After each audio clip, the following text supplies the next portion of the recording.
Hello hi, నేను మీ Telugu trader Shyam. Hope you are doing good. So ఈరోజు నిఫ్టీ అయితే ఫస్ట్ ఫైనాన్షియల్ ఇయర్ స్టార్టింగ్ ఈరోజు ఏప్రిల్ 1న సో మంచి ఓపెనింగ్ ఇచ్చింది. అండ్ ఇంట్రాడే ట్రేడర్స్కి అయితే కొంచెం కష్టంగా అండ్ టఫ్ డే అనే చెప్పొచ్చు. అండ్ పొజిషనల్ సెల్లర్స్ అయితే ఆబ్వియస్లీ పుట్ సెల్ చేసుకొని వాళ్ళు డెఫినెట్గా ప్రాఫిట్స్ అయితే తీస్తూ ఉండొచ్చు. అండ్ నిఫ్టీ వచ్చేసి 135 పాయింట్స్ అప్ అయితే, బ్యాంక్ నిఫ్టీ వచ్చేసి 453 పాయింట్స్ అప్లో క్లోజ్ అయితే అయ్యింది. సో రేపు ఫిన్ నిఫ్టీ ఎక్స్పైరీ కూడా ఉంది. అండ్ రేపు బీటీఎస్టీ ఏమిచ్చాము, ఓఏ డేటా ఏం చెప్తుంది, అలానే మనం ప్రీవియస్గా అనుకుంటున్న ఒక ఛానల్ ప్యాటర్న్ ఏదైతే బ్యాంక్ నిఫ్టీలో ఉందో అలానే 1 అవర్ టైం ఫ్రేమ్లో హెడ్ అండ్ షోల్డర్స్ ఈరోజు ఏదైతే మన టెలిగ్రామ్లో కూడా పోస్ట్ చేశాను. సో ఎంతవరకు వెళ్ళింది, టార్గెట్స్ అయిపోయినాయా, మరి నెక్స్ట్ ఏంటి అనే డీటెయిల్స్ అన్నీ చూసేద్దాం. యాజ్ యూజువల్గా వీడియోలోకి వెళ్ళే ముందు లైక్ చేయడం అయితే మర్చిపోద్దు. అండ్ ఫస్ట్ టైం కనుక మీరు మన ఛానల్ విజిట్ చేస్తుంటే సబ్స్క్రైబ్ చేసుకోండి. So let's get into the video. So నిఫ్టీలోకి వచ్చేసరికి ఒక మంచి వి షేప్ రికవరీ అయితే ఇక్కడ మనం చూడగలిగాము. అది కూడా అండ్ మనం ఎప్పటి నుంచో అనుకుంటున్నాము ఏదైతే ఈ ప్యాటర్న్లో రన్ అవుతూ ఉందో ఈ ఛానల్లోనే ఉంది ఇంకా అనేసి. సో ఇక్కడ మనకి 2 వేస్ ఉన్నాయి. ఇక్కడ మనకి ఒక డబల్ టాప్, అంటే ఇక్కడ నుంచి ఇక్కడికి డబల్ టాప్ ప్యాటర్న్ వచ్చింది కదా. సో ఈ రేంజ్లో సో ఇక్కడ గనక అంటే మనకి 22,600 550 to 600 మధ్యలో ఒక రెసిస్టెన్స్ అయితే జోన్ అయితే ఉంది స్ట్రాంగ్గా. సో ఇది కనుక బ్రేక్ అవుతే మంచి short covering rally and buyers సెంటిమెంట్తో పాటు ఇక్కడ వరకు వెళ్ళడానికి అయితే ఛాన్సెస్ అయితే ఉంటాయి. మళ్ళీ 23,000 వరకు అయితే వెళ్ళడానికి కూడా ఛాన్సెస్ ఉంటాయి. ఎందుకంటే మనకి ఉన్నటువంటి పొలిటికల్ న్యూస్ కావచ్చు, లేకపోతే ఉన్నటువంటి మంచి నెంబర్స్ కూడా కావచ్చు. సో ఓవరాల్గా చూసుకుంటే కనుక ఇది వెళ్ళడానికి ఛాన్సెస్ అయితే ఉన్నాయి. ఆర్ ఎల్స్ ఈ ఏరియాలోనే కొంతవరకు టైంపాస్ చేసుకున్న తర్వాత అండ్ లో బ్రేక్ అయితే, అంటే ఏదైతే 22,400 ఉందో ఈ లో బ్రేక్ అయిన తర్వాత మళ్ళీ ఈ లెవెల్ని టెస్ట్ చేయడానికి అయితే రావచ్చు. ఈ 2 సినారియోస్ అయితే ఉన్నాయి. అండ్ ఇంకొకటి ఏంటంటే ఎలక్షన్స్ ముందు వరకు కూడా ఒక ఈ ఏరియాలో అంటే ఒక 200-300 పాయింట్స్ ఇలా కొంచెం కన్సల్టేషన్ అవ్వడానికి 3 సినారియోస్ కూడా ఉన్నాయి. సో ఇన్ కేస్ ఒకవేళ ఈ 22,600 కనుక బ్రేక్ అవుతే మనకి పొజిషనల్గా కూడా అప్ సైడ్ వెళ్ళడానికి ఛాన్సెస్ ఉంటుంది. ఒకవేళ 22,400-300 కనుక బ్రేక్ అవుతే మనకి డౌన్ సైడ్ వెళ్ళడానికి ఛాన్సెస్ ఉంది. సో ఈ లోపల అయితే కనుక మనం స్కాల్పింగ్ ఆపర్చునిటీస్ చూసుకోవడానికి అయితే ఛాన్సెస్ అయితే చాలా వరకు అయితే ఉన్నాయి. సో ఒక్కసారి 15 మినిట్స్ టైం ఫ్రేమ్లోకి వెళ్ళిపోతాం. సో రేపటికి మనం చూసుకుంటే కనుక 22,485 అలానే 22,441 అరౌండ్ ఒక 40 to 50 పాయింట్స్ అయితే కంప్లీట్గా నో ట్రేడ్ జోన్. అండ్ 485 పైన మనకి 15 మినిట్స్ క్యాండల్ బ్రేక్అవుట్ ఇస్తే కనుక మనకి చాలా వరకు షార్ట్ కవరింగ్ రావడానికి అయితే ఛాన్సెస్ అయితే ఉన్నాయి. సింపుల్గా ఫస్ట్ టార్గెట్ అయితే ఈజీగా రీచ్ అయితే అయిపోతుంది. 22,520 వచ్చేసి మనకి ఫస్ట్ టార్గెట్గా ఉంది.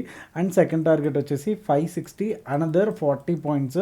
సో ఈజీగా ఇది వచ్చింది, రీచ్ అయింది అనుకుంటే కనుక ఈజీగా వితిన్ 15-20 మినిట్స్లో మనకి సెకండ్ టార్గెట్ కూడా ఫాస్ట్గా రీచ్ అవ్వడానికి అయితే ఛాన్సెస్ అయితే ఉన్నాయి. రేపు ఫిన్ నిఫ్టీ ఎక్స్పైరీ కూడా కాబట్టి అంటిల్ అన్లెస్ న్యూస్ ఏది లేదు అనుకుంటే కనుక మార్నింగ్ అంతా కూడా ఫస్ట్ హాఫ్ అంతా కూడా ఒక రేంజ్లోనే కదలడానికి అయితే ఛాన్సెస్ అయితే ఉన్నాయి.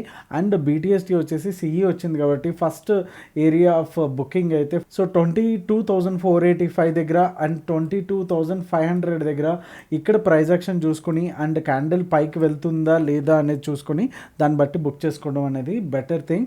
ఇన్ కేస్ ఒకవేళ ఫ్లాట్గా ఓపెన్ అయితే కనుక సెల్లింగ్కి వెళ్ళడం అనేది కరెక్ట్ కాదు. ఇక్కడ 22,440 దగ్గర నుంచి బౌన్స్ అయ్యి పైకి వెళ్ళడానికి చాలా వరకు ఛాన్సెస్ ఉంటాయి కాబట్టి ఇమీడియట్గా అయితే షార్ట్స్ అయితే ఇనిషియేట్ అయితే ఈ ఏరియాలో అయితే చేయొద్దు. ఆల్మోస్ట్ 441 అండ్ 430 ఈ లెవెల్లో కనుక మనకి 15 మినిట్స్ క్యాండిల్ కూర్చుంటే అప్పుడు మనం రిస్క్ రివార్డ్ రేషియో అనేది క్లియర్గా ఉంటుంది కాబట్టి మనం షార్ట్స్ అనేది ఇనిషియేట్ చేయొచ్చు. సో మనకి ఫస్ట్ టార్గెట్ వచ్చేసి 22,400 చాలా బిగ్గెస్ట్ సపోర్ట్ అని చెప్పొచ్చు రేపటికి. అండ్ తర్వాత నెక్స్ట్ లెవెల్ ఆఫ్ సపోర్ట్ అనుకుంటే 22,360. సో ఇది టార్గెట్ నెంబర్ 2గా మనకైతే ఉన్నాయి. ఇంకా ఫైనల్ టార్గెట్ అనుకుంటే కనుక 22,280 వచ్చేసి టార్గెట్ 3గా అయితే ఉన్నాయి నిఫ్టీకి. సో ఒకసారి బ్యాంక్ నిఫ్టీ కూడా చూసేద్దాం. సో బ్యాంక్ నిఫ్టీలోకి వచ్చేసరికి ఇంట్రెస్టింగ్ ప్యాటర్న్స్ అయితే మన కోసం వెయిట్ చేస్తూ ఉన్నాయి. ఒకసారి ఏంటనేది చూసేద్దాం. సో మనం ప్రీవియస్గా అనుకుంటున్నప్పటి నుంచి కూడా ఈ ఛానల్ అయితే ఇంకా ఇలాగే ఉంది. సో ఈ ఏరియాలో కూడా చాలామంది షార్టింగ్ కరెక్షన్ రెడీ అనుకుంటే మనం మాత్రం బులిష్గానే ఉన్నాము. సో అదే ఆల్మోస్ట్ టార్గెట్ కూడా ఇక్కడ వరకు రీచ్ అయితే అయ్యింది. అండ్ 1 అవర్ టైం ఫ్రేమ్లో చూసుకుంటే కనుక మనం head and shoulders last week ఒక 2 సెషన్స్ నుంచి కూడా మనం అనుకుంటా ఉన్నాము. మార్నింగ్ కూడా మన టెలిగ్రామ్లో ఇవ్వడం జరిగింది. ఇది హెడ్ అండ్ షోల్డర్స్ ప్యాటర్న్లో ఏదైతే ఈ లెవెల్ ఉందో అది క్రాస్ అయితే అయిపోయింది. సో దానికన్నా టార్గెట్ అయితే అయిపోయింది. సో రేపు కనుక ఈ హై ఏదైతే బ్రేక్ అయిందో హెడ్ అండ్ షోల్డర్స్ వ్యాలిడ్ కాదు. అండ్ ఇక్కడ నుంచి వెళ్ళడం అండ్ మళ్ళీ again double tap pattern. So ఇది ఒకవేళ బ్రేక్ అయితే అది నెక్స్ట్ వీక్ మోస్ట్లీ మనకి దొరుకుతుంది, ఇప్పుడప్పుడే దొరుకుతుంది. సో ఒకవేళ ఈ లెఫ్ట్ షోల్డర్ ఏదైతే ఉందో ఆ లెవెల్ నుంచి కనుక కిందకు వచ్చేస్తే సో మనం మళ్ళీ అగైన్ 46,000 లెవెల్స్ అయితే చూడడానికి అయితే ఛాన్సెస్ అయితే ఉన్నాయి. సో ఇప్పటి వరకు అయితే కనుక మనకి ఈ టార్గెట్ అయితే అప్ సైడ్ అయితే ఇక్కడ నుంచి ఇక్కడికి అదైతే అయిపోయింది. సో ఆల్మోస్ట్ ఎన్ని పాయింట్స్ 46,000 దగ్గర ఉన్నప్పుడు ఈ ఏరియాలో ఉన్నప్పుడు మనం చెప్పుకున్నాము.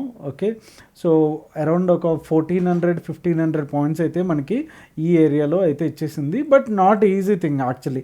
సో స్లోగా వెళ్తూ ఉందన్నమాట. సో పొజిషనల్గా తీసుకున్న మంచి ప్రాఫిట్స్ అనేది రావడం జరిగింది.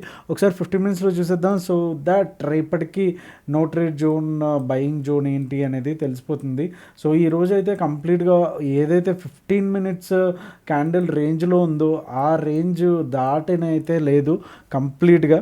సో మనకి ఇక్కడ ఇంకొక ప్యాటర్న్ అయితే మనకి ఇక్కడ వస్తూ ఉంది.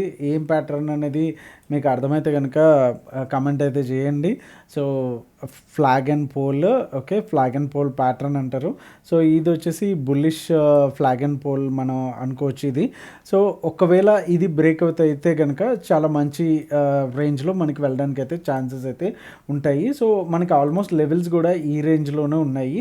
సో ఇన్ కేస్ ఒకవేళ గ్యాప్ అప్ అయ్యి 47,651 ఈ రేంజ్లో కనుక కూర్చుంటేనే మనం రేపు ట్రేడ్ అనేది ఇనిషియేట్ అయితే చేద్దాము. ఇన్ కేస్ ఒకవేళ గ్యాప్ అప్ అంటే 558 అండ్ 650 అంటే అరౌండ్ అప్రాక్సిమేట్గా ఒక 100 and 120 పాయింట్స్ అయితే గ్యాప్ అప్ అయ్యి దీనిపైన ఒక 9:30 వరకు కనుక candle కూర్చుంటేనే then only will go for long. Okay, లేకపోతే కనుక ట్రేడ్ అనేది ఇనిషియేట్ చేయొద్దు. Wait for the breakout levels. ఎందుకంటే ఇవాళలాగా ఉంటే కనుక కంప్లీట్గా అటు పుట్ సైడు రాదు, ఇటు సిఈ సైడ్ అంటే కాల్ సైడ్ కూడా పెద్దగా ప్రాఫిట్ ఇచ్చిన పరిస్థితి అయితే లేదు. సో రేపు కూడా ఇన్ కేస్ ఇలాంటిది కంటిన్యూ అయితే కనుక డెఫినెట్గా అందుకని మనం ఈ లెవెల్ వచ్చేంత వరకు కూడా ట్రేడ్ అనేది ఇనిషియేట్ చేయొద్దు. So these will be our level of no trade zone అనుకోవచ్చు. సో 47,500 కిందనే మాత్రమే క్యాండిల్ కూర్చుంటే మనం ఇనిషియేట్ అయితే చేద్దాము. ఓకే, మనకి ఫస్ట్ టార్గెట్ వచ్చేసి 47,400 అంటే ఒక 100 పాయింట్స్ అయితే ఉంది. అండ్ సెకండ్ లెవెల్ ఇది. సో ఇది వచ్చేసరికి ఎగ్జాక్ట్లీ 47,300 దగ్గర అయితే మనకి వచ్చింది. అండ్ థర్డ్ సపోర్ట్ ఎక్కడైతే ఉందో 47,200. సో ఎవ్రీ 100 పాయింట్స్కి ఒక్కొక్క సపోర్ట్ అయితే మనకు ఉంది. సో ఇన్ కేస్ ఒకవేళ మనకి అప్ సైడ్ కనుక కూర్చుని ఉంటే కనుక టార్గెట్స్ ఎక్కడ ఉన్నాయి అనేది ఒకసారి చూసేద్దాం. సో మనకి అప్ సైడ్ వచ్చేసి టార్గెట్స్ చూసుకుంటే 47,729 వచ్చేసి టార్గెట్ 1గా, అండ్ 809 వచ్చేసి టార్గెట్ 2గా, అండ్ ఫైనల్ టార్గెట్ వచ్చేసి 972గా అయితే మనకు ఉంది. సో ఓఏ డేటా కూడా కంప్లీట్గా బులిష్ ఉంది. సో అంటిల్ అన్లెస్ రేపు మేజర్గా నెగిటివ్ న్యూస్ లేదు అనుకుంటే కనుక డెఫినెట్గా రేపు కూడా బులిష్గానే ఉండడానికి అయితే ఛాన్సెస్ అయితే చాలా ఉన్నాయి. అండ్ ఫిన్ నిఫ్టీ కూడా ఆల్మోస్ట్ మనకి bank Nifty and Nifty patterns ఎలా ఉన్నాయో ఇది కూడా అలాగే ఉంది, రేసింగ్ ఛానల్లోనే ఉంది. సో ఇది కూడా ఒక ఎగ్జాక్ట్గా మంచి లెవెల్లో అయితే ఉంది. ఏదైతే మనకి ఈ ఛానల్లో రన్ అవుతా ఉందో ఇక్కడ ఎగ్జాక్ట్గా ఉంది. సో ఇక్కడ నుంచి తీసుకుని సపోర్ట్ తీసుకుని పైకి వెళ్ళడమా కిందికి రావడమా అనేది కంప్లీట్గా మేకర్ బ్రేక్ లెవెల్లో అయితే ఫిన్ నిఫ్టీ కూడా ఉంది. సో దీంతోపాటే ఆబ్వియస్లీ బ్యాంక్ నిఫ్టీ ఇవన్నీ కూడా మూవ్ అవ్వడం జరుగుద్ది. సో ఒక్కసారి 15 మినిట్స్ టైం ఫ్రేమ్లోకి వెళ్ళిపోదాం. సో ఇక్కడ కూడా మనం గమనిస్తే సేమ్ బ్యాంక్ నిఫ్టీ ప్యాటర్న్లోనే మనకు వచ్చినట్టయితే కనిపిస్తూ ఉంది. సో ఇది కంప్లీట్గా మనకి no trade zone 21,150 to 21,229. So అప్రాక్సిమేట్గా 80 to 100 పాయింట్స్ అయితే కంప్లీట్గా నో ట్రేడ్ జోను. అండ్ 1230 పైననే కూర్చుంటే కనుక డెఫినెట్గా మనం లాంగ్స్ అయితే ప్లాన్ చేసుకోవచ్చు. అలానే షార్ట్స్ చేసుకోవడానికి 150 దగ్గర మనకి 15 మినిట్స్ కన్ఫర్మేషన్ తీసుకుని మనం వెళ్ళడం అయితే బెటరు. ఒకవేళ ఇన్ కేస్ ఈ లెవెల్లోనే ఉంటే కనుక డెఫినెట్గా కొంచెంసేపు వెయిట్ చేసి అప్పుడు ఏదైనా మేజర్ బ్రేక్అవుట్ ఇస్తే కనుక అప్పుడు వెళ్ళడం బెటరు. సో సేమ్ ఇది కూడా ఫ్లాగ్ అండ్ పోల్ ప్యాటర్న్లోనే ఉంది. Either up side down side ఏదైతే ఈ లెవెల్ని బ్రేక్ చేస్తే కనుక మనకి డౌన్ అవుతుంది, అలానే మేజర్ లెవెల్ వచ్చేసి అప్ సైడ్ ఇది. సో ఇన్ కేస్ ఒకవేళ డౌన్ సైడ్ అయితే కనుక మనకి ఫస్ట్ టార్గెట్ వచ్చేసి 21,100 వచ్చేసి ఫస్ట్ టార్గెట్గా ఉంది. అలానే సెకండ్ టార్గెట్ వచ్చేసి 21,050 వచ్చేసి మనకి సెకండ్ టార్గెట్. అలానే థర్డ్ అండ్ ఫైనల్ టార్గెట్ వచ్చేసి 20,950 వరకు అయితే మనకు ఉంది. సో ఇక్కడ కూడా అంత ఈజీగా అయితే బేరిష్ అయితే టర్న్ అవ్వాల్సిన పని లేదు. సో ఇంకా బుల్లిష్గానే ఉన్నాము. సో చాలా వరకు సిగ్నల్స్ అన్నీ కూడా బుల్ సైడే ఉన్నాయి కాబట్టి మనం అంత బేరిష్గా టర్న్ అవ్వాల్సిన ఇమీడియట్గా అవసరమైతే లేదు. సో మనకి ఫస్ట్ టార్గెట్స్ వచ్చేసి 21,300 ఉంటే సెకండ్ టార్గెట్ వచ్చేసి మనకి ఎక్కువ రెసిస్టెన్స్ అయితే ఈ ఏరియాలో ఉంది. సో 368 వరకు కూడా మనకి ఫస్ట్ అండ్ సెకండ్ టార్గెట్స్గా ఉన్నాయి. ఒకవేళ ఇన్ కేస్ ఎక్స్పైరీ కాబట్టి ఇంకా మొమెంటం వస్తుంది అనుకుంటే కనుక 21,440 అయితే ఫైనల్ టార్గెట్గా అయితే ఉంది. సో ఒకసారి ఓఏ డేట్ అయితే చూసేద్దాం. సో ఓఏ డేటా చూస్తే కనుక సేమ్ ఏదైతే మనకి చార్ట్లో వచ్చిందో ఇక్కడ కూడా అదే రిఫ్లెక్ట్ అయితే అవుతుంది. 24.39 ల్యాక్ ఉంటే కనుక 26.46 ఉంది. సో పుట్స్ కొంచెం ఎక్కువ ఉన్నారు, అలానే కాల్స్ అయితే తక్కువ ఉన్నారు. ఇది వీక్లీ సైడ్. సో కాల్స్ తక్కువ ఉన్నారంటే ఆబ్వియస్లీ అర్థం ఏంటి, బుల్లిష్నెస్ ఉందనేసి. సో నియర్ మంత్ ఏదైతే ఏప్రిల్ ఎండింగ్, మే, జూన్, 4 మంత్ టోటల్గా ఓఏ చూసుకుంటే కనుక 52,000 ఉంటే ఇది వచ్చేసి పుట్ సైడ్ వచ్చేసి 70,000 ఉంది. సో 18,000 అయితే డిఫరెన్స్ అయితే ఉంది. సో ఓవరాల్గా మనకి బుల్లిష్నెస్ అనేది మనకి ఇక్కడ అర్థమవుతుంది. కొద్దిగా ఈ పార్ట్ చూసుకుంటే కనుక పుట్స్ అనేది ఎక్కువ ఉంది, కొంచెం స్లైట్గా టూ మచ్ బుల్లిష్నెస్ అయితే లేదు. సో అది కూడా గుర్తుపెట్టుకొని రేపు ట్రేడ్ అనేది ప్లాన్ చేసుకోవడం better. So hope you like this video. Thank you so much. మీ Telugu trader Shyam. See you all tomorrow in the same time. Take care. Happy trading.